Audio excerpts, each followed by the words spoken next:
Hello, good friends, and welcome to another episode of the 10,000 Layups podcast. I'm Kyle Radke. I'm here with Julian Andrews. Julian, what's up, man?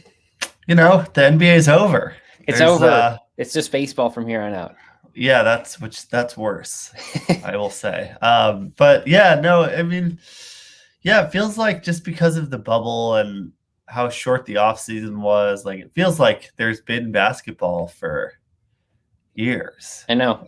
And Yeah, now, and of course, there's spoiled. still the WNBA, but the NBA.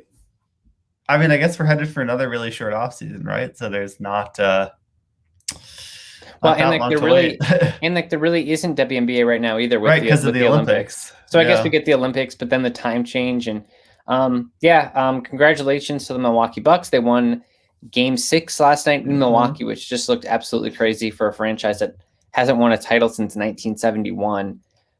Plenty of former Timberwolves there. Milton Newton, who used to be with the Timberwolves. I have some funny Milton Newton stories regarding some drafts. Matt Valero. We'll have to do a funny Milton Newton dedicated segment. Yeah, great guy though.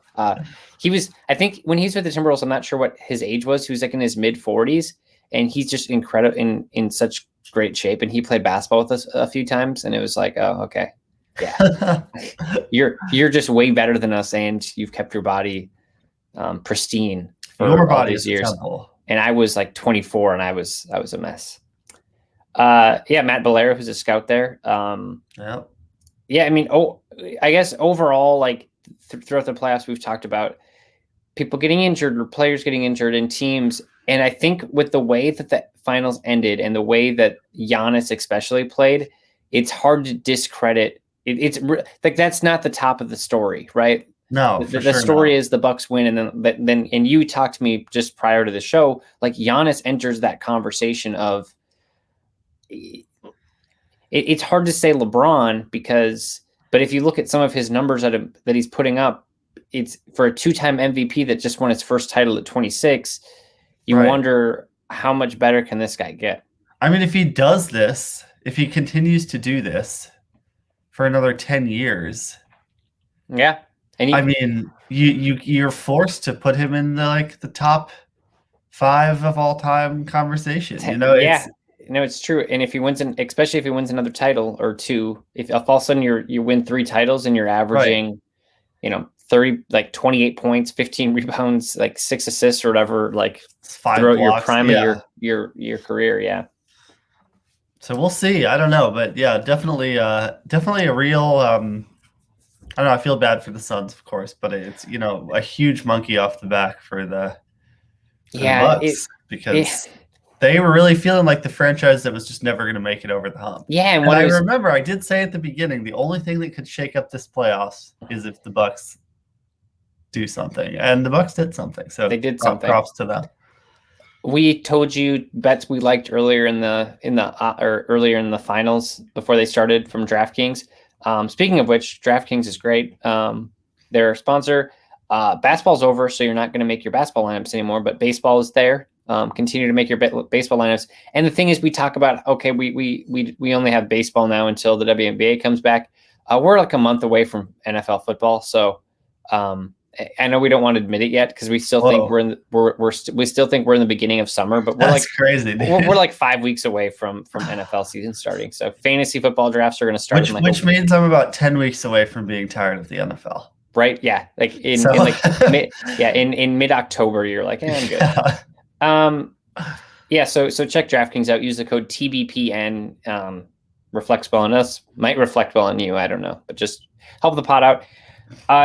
Let's go over some numbers from these finals. Giannis wins MVP. His averages. We're wondering if he's healthy or not. I forgot about that.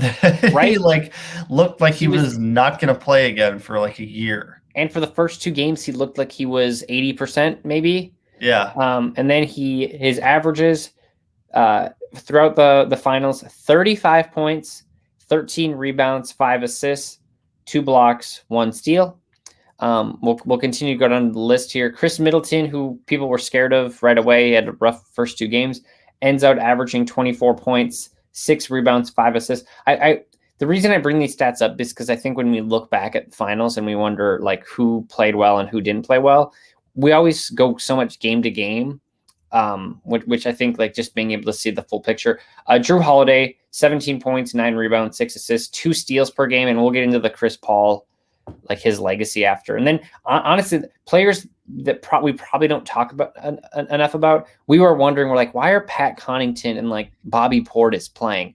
And they played such huge roles. Yeah. Down the stretch, Connaughton ended up averaging 9.6 rebounds a game. Shot 44% from the 3-point line. They have Bobby Portis, who just always looks like he's ready to. He either looks like he just got surprised for his birthday party, or that you did something very terrible, very terribly to one of his family members. So, yeah, well, don't misread that situation. Yeah. But Bobby Portis, 8 points, 4 rebounds, and he also shot 44% from the 3-point line. I mean, for all the shit that Drew and Chris Middleton got, they played pretty well, right? Like Chris Middleton extremely clutch, but Holiday's defense, I mean, probably at least contributes to winning them the series. I know it doesn't show up on the stat sheet as much, but like him, I mean, he would shut down either Chris Paul or Devin Booker at any given point. That's when the series shifted. I mean, obviously Giannis getting his health back, but when Budenholzer basically made it a point that that Holiday was just going to chase Paul around and make his life a living hell, and just like offensively, we hope you give us something, but defensively, we just need to shut down the engine. And again, we'll get to Chris Paul here shortly, but and you talk about trades, and they gave up so many first round picks and blah blah blah, and he's probably not typically the player you give all these first round picks up for, but they won the title, so you do that trade 1,000 more times, because if it's what you need, it's what you need. Exactly. You what it costs. Eric Bledsoe ain't doing that. Yep, totally. I mean, this is like, we were talking the other day, like last podcast, about pushing your chips into the table, and it's like, if you can get Drew Holiday and he's going to help push you over the edge, like, and you think that the payoff is a championship, yeah, it's a risk. Like, of course it's a risk, but at the same time, you got to do it. You can't be like, oh, he's not. Like, oh, this is actually should be 2 firsts and a second. Like, I don't know. It's a championship. You got to go for it. I agree.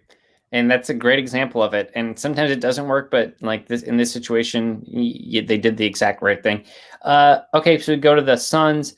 Booker ended up averaging 28 points, 4 assists, 4 rebounds. Not much of complete games. We talk about like those 40-point games he had, but I mean, I think if people went into the series thinking Devin Booker was like a knockdown 3-point shooter, which he has been throughout his career, really struggled in these finals, shooting 27%. And I would really, I mean, we can pull these stats, I guess, like we have the available technology, but like the before and after shooting percentages after he hurt his nose, I would really like in the Western Conference Finals, I would like to see that. And you got to give some credit to the Bucks defense. Yeah. Yep. Very good. Chris Paul, his numbers look way better than he was. 22 points, 8 assists, 3 rebounds. He shot 55% from the field and 52% from the 3-point line. But turnovers? He shot 55% from the field. How many turnovers did he have? He had 21 turnovers in 6 games, so a little more than 3 a game. Yeah. Yeah, and that was the thing. Like, I mean, we can get into it right now. DeAndre Ayton, 15 points, 12. I mean, honestly, the player I was probably most impressed with on Phoenix was Mikal Bridges throughout the whole thing. I thought he played really, really well. Not in like that star power, but just like, oh, this guy can play. Let's go legacy check. I picked three people just to kind of, let's take a step back in. I think during the finals, you always talk, if so-and-so doesn't win a title, they're X, or if they win a title, they're whatever. Or if they don't, they're going to get fired. So Giannis, we kind of touched on this already, but he's 26 years old. He's the best player in the NBA, and you could make the argument for Kevin Durant, but what Giannis he did, just won the title, so yeah, what he did, and especially where he came from, is such an interesting story. I don't know. Like I can't say enough positive things. Like, I mean, if he improves his jump shot, obviously he gets better, but at the same time, like, then you have a defender playing up on him. Like, part of the Giannis appeal is that a player plays 3 feet back, and so he does shoot, but then he doesn't, and then he just uses that space to create torque to get to the basket. So he's unbelievable. Yep, I agree. I got to sneeze. And then we have Chris Paul, who's all right, 36 years old, so a decade older than Giannis. And I have no idea if it was injuries or if it was like the yips, because sometimes I felt like it was injuries, maybe holding him back. But then last night he had like this little hesitation where he just went right to the basket and looked great. But I was kind of expecting him to pull LeBron and like show up to the post-game presser with like a cast on his leg or something. Yeah, like 3 casts on. Like, I don't know, man. It's tough. He just didn't show up. It's like what I. It's not so much his stats. It's just like, he just seemed unengaged. And I don't know if it was like what Drew was doing to take him out of it, but it just like the kind of all the season, the Suns talked about how he was like such a leader and like always kind of keeping them focused and keeping them together. And that is true. He was totally doing that. And to be clear, like this Suns season was a success. They made the finals, but yeah, Chris Paul did not do that in the finals. No, like he was not like he did not pull it. He was not the core of that team. It felt like they felt like a little lost, and that kind of has to be on Chris Paul. And maybe this is because he's never made it this far before, and the pressure was greater than anything he's ever faced. But it's a tough one. It's like he did not show up. And as much as I saw it with my own eyes, like kind of seeing him fall apart and like seeing him defer to campaign and like other players where he's just like, oh, no, just look at the pass all the time. Yeah. I mean, it's interesting you say it's such a big game. He's never been here before because he hasn't been. But then also I think of Chris Paul and I think of this like just very calm and stoic player who's calculated. But you're right. What I saw on the court was not that. No. And until we hear something. And what sucks so much about that is we talked about, where will the Suns be next year and all blah, blah, blah. Well, there's a couple scenarios here where you have Chris Paul, who's 36 years old, and he's going to get August, September, and then camp is going to start in October again. Yeah. And then, probably the season at the end of the season, I guess, or at the end of October. So he's going to have 2.5 months to rest, which is a short off season. And then you look and you go, okay, he's 36, and he's early in his 36, so he'll continue to be 36 next year. But you just look at that team, and it's hard to envision him being better down the stretch. Well, can Devin Booker and Ayton getting better compensate for what Chris Paul did? Like, I don't know. And it just seems like that's certainly. And then you look at the rest of the West and the teams. It just seems like this was the shot for Chris Paul, and I don't think he's going to get another run to the title. Well, the Suns have to. We're talking about pushing your chips into the table. Like the Suns have to go now.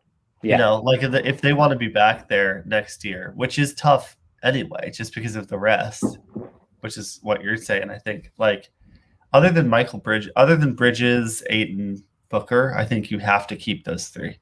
Right? Yeah. Like that's your core. And then Chris Paul, you obviously hope he either picks up his option or resigns, or is he? He's a player option, right?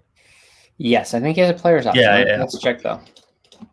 I mean, if you can package any number of kind of first round picks or other players to get something, if you're the Suns, like you got to do it. They got to be aggressive. I know their GM is really good, so he'll be aggressive in improving that team. But yeah, it's tough. You never know when you're going to be back there. I mean, Monty Williams said that after the game. He was just saying like, it's hard to get here. And so it's really tough to let that opportunity go, but somebody does it every year. Mm-hmm. Like only one team can win the championship. So I hope that the Suns kind of, take some pride away from this, obviously, even though it's a disappointment to lose, because a lot of their young guys, like this is experience that not very many young guys get, and they will be better because of it. 100%. I think that'd be if I'm looking at the positives, you're getting experience for these young players that like, I don't know exactly how old Devin Booker is, but I think he's like 24, maybe 25. Yeah. So, getting that type of experience early in your career is huge.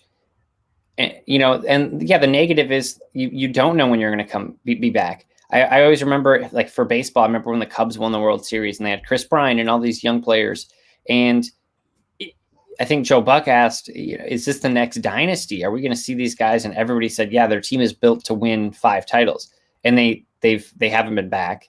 And that happens in all sports, where you look at a team and you say, I mean, this isn't to the same extent. Last year was kind of wonky, but you look at a team like the Miami Heat, right? They went to the finals, and this year they were out in the first round. So, yeah, it's not easy, and it's not a guarantee. But yeah, to answer your question, Chris Paul has a player's option, $44 million. You wonder, like, there's like that long-term security. He could go sign like a 2 or 3 year deal, or does he just pick up $44 million and then? I think he does. I would do that. I mean, yeah. If I was Chris Paul, yeah, no, I think he'll pick it up. But, yeah, I looked it up. Devin Booker and Bridges are both 24, and Ainge is 22. Yeah, so I mean, I think yeah. Somebody pulled a stat the other day that basically said like the average age of the best player on the team during a finals run is like 28 or 27. Yeah. Yep. And you can debate, I guess, like who is the best player going into the finals for the Suns, but I think there's really no debate now that it's like Devin Booker moving forward. Yep. So, all right, one more legacy check before we get to the card corner. This is a guy that I think people anticipated him getting fired in like the second round. Oh, God. And then he didn't get fired because the Bucks kept winning. And I had Jewel Graham on from Give Me a Buck podcast, and he said even if the Bucks win, Budenholzer should be fired. Well, that's not going to happen. Mike Budenholzer is an NBA champion, but I mean, we kind of stop with the Budenholzer stuff, right? Like he's good for like 5 years.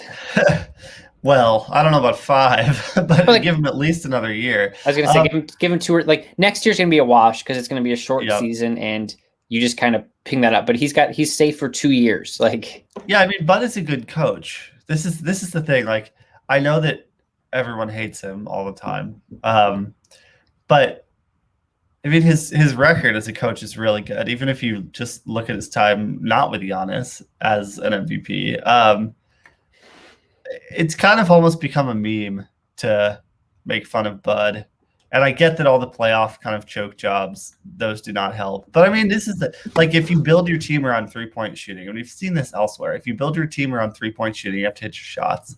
And that team was built around like this offense and couldn't really get it done a lot. And so there were tactical errors in what he did with with those teams in previous years. But yeah, you can't fire him.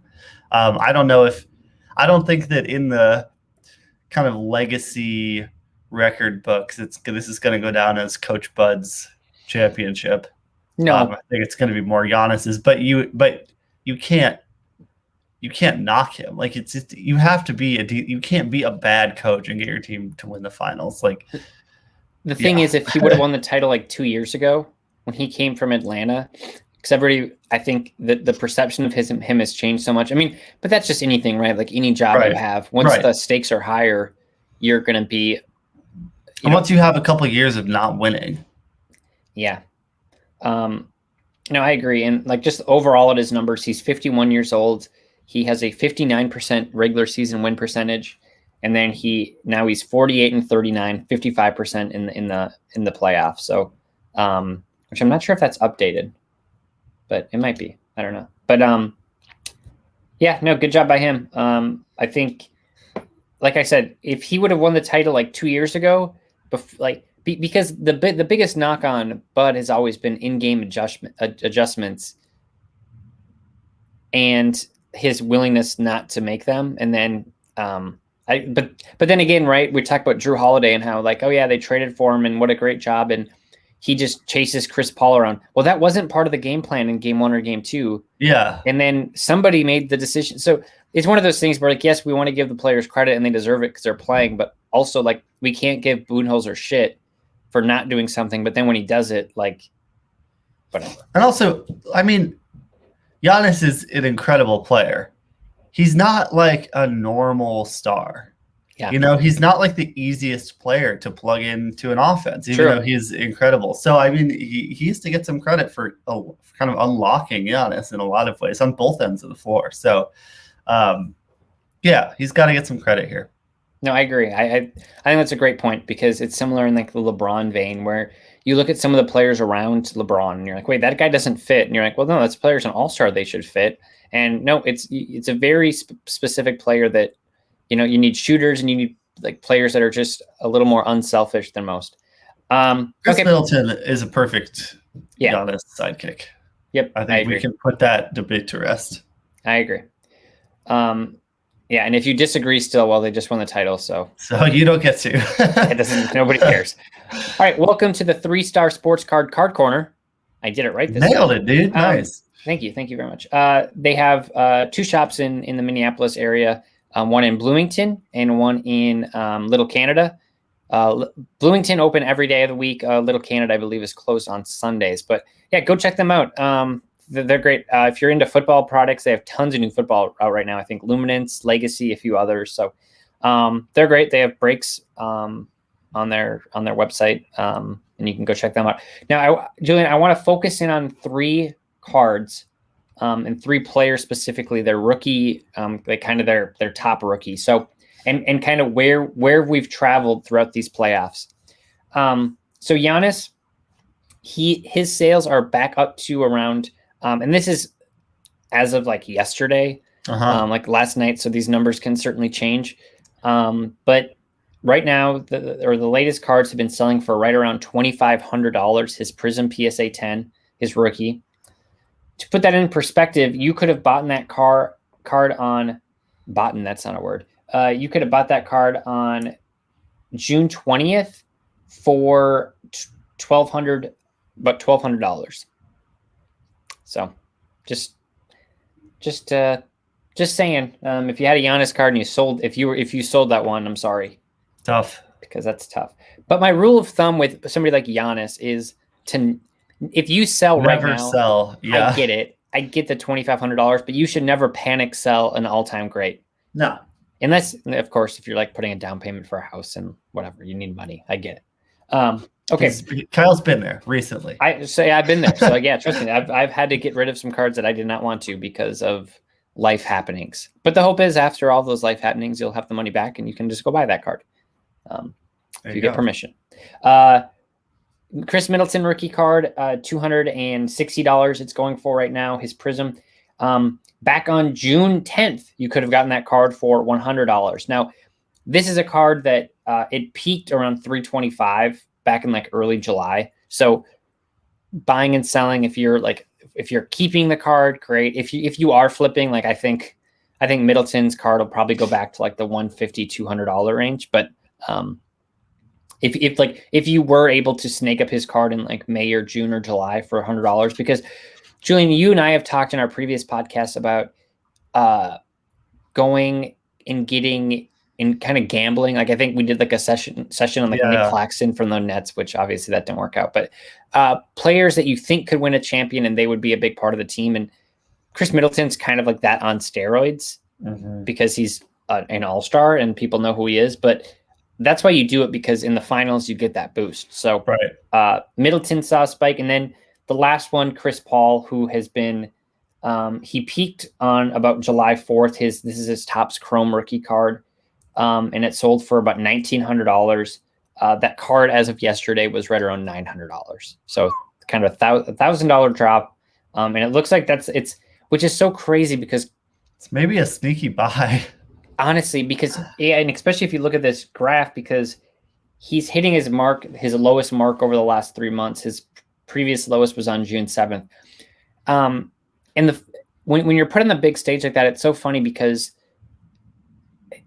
like you're almost better off having a really, really good Western Conference Finals and losing. Yeah. Than getting to the finals, not playing well, because the public perception of you changes so much. Yeah. And obviously, logically, it's better to get to the finals and not win it than not get to the finals at all. But we don't think like that.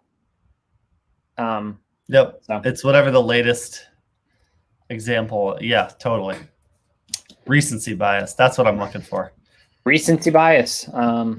Indeed. All right, Julian. One more thing I'd like to discuss. Okay, so this is difficult for me to discuss, so just like bear with me here. Is it about Luca? I wish it was about Luca. No. Okay. We all know, and certainly it's been over the last year, we've talked more and more about, the importance of mental health. And I think, if you haven't noticed that over the last year, that like you might need more help, or things are changing for you in whatever way, like I urge you so deeply to talk to people and reach out to people. And you might say, well, Kyle, why are you talking about this today? So today, July 21st, it marks 4 years since my family, we lost our mom. And and we're talking about mental health, and you can imagine how we lost her. So I always keep looking back at that, especially as I go through moments in my life. And if it's something that you're thinking about, where you're thinking about hurting yourself or suicide, I just urge you so deeply to get help, because I'm in a situation now where we're getting married and we have a house, and all these life moments that I so deeply wish that she was here for. And obviously she was in a totally different headspace when she was making that decision, and I have no idea what that's like. And for people going through whatever they're going through, I think one of my biggest pet peeves is when you're going through something, somebody says they understand, because certainly they don't. They might want to understand, but they don't. So, I would just urge you, if you're listening to this and you're going through a tough time, try to talk to somebody, or think about all of those people who care so deeply for you. And if you're on the other end of that spectrum and you notice somebody's having a tough time, and they don't need to mean everything to you. It can be your neighbor. It can be anybody. Just make them, let them know how much they mean to you, because it literally could mean, everything to them, and it could shift how everything works. And I've never realized just how fragile everything is until that happened. And I think we talk in sports all the time, how just the domino effect of something that can happen, and the trickle down of everything can happen after that. And, I don't want to make light of anything at all. It's just an easier way for my brain to process. So, if you need anything at all, and even if it's us, even if you want to message us. So, with that, thanks for sharing, man. Yeah. It's really important to have this conversation, I think. So, yeah. Well, with that, Julian, the finals are over. I don't know what we're going to talk about anymore. No, we have a podcast later this week. We'll talk about the Minnesota Timberwolves. Yeah, we have some ownership discussion. The NBA approved the Mark Lowry and Alex Rodriguez. So we'll talk about that. We'll talk about some more stuff, maybe some draft stuff. We've talked about looking back at drafts. Maybe this is the time we do that, where later this week we look back at a draft. That'd be a real throwback to our working at the Timberwolves days. Good old days. What's the best player not picked in the draft, because the Wolves don't have a pick? That could be it. But yeah, we'll be back later this week, and then we'll be back to our two show rotation next week. But Julian, my man, stay cool, and everybody else, we'll talk to you next week. Talk soon.